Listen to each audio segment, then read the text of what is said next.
এক ছিল এক দুর্বল রোগা পাতলা ঘোড়া। হাড়গোড় বেরিয়ে আছে, দেখে মনে হয় যেন এক ঝড়ো হাওয়াতেই উড়ে যাবে।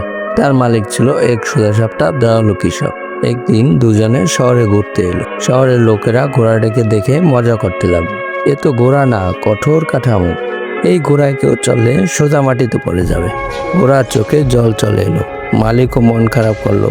তখন সে ঠিক করলো তার ঘোড়াকে ফিরিয়ে দেবে তার আগের গৌরব। তারা চলে গেল এক সবুজ শান্ত প্রান্তরে। সেখানে ঘোড়াটিকে সে প্রতিদিন তাজা ঘাস, গাজর আর আপেল খাওয়াতে লাগলো। নিজেও বাদাম আর ভালো খাবার খেতে লাগলো।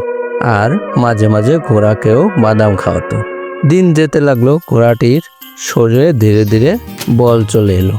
গায়ে চকচকে পালক, চোখে জল তেজ।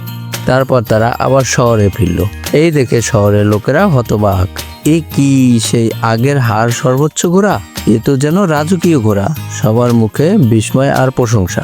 বন্ধুরা, এই গল্পের শিক্ষা, পরিশ্রম, ধৈর্য আর সঠিক যত্নের মাধ্যমে যে কোনো দুর্বলতা কাটিয়ে সাফল্য অর্জন করা যায়।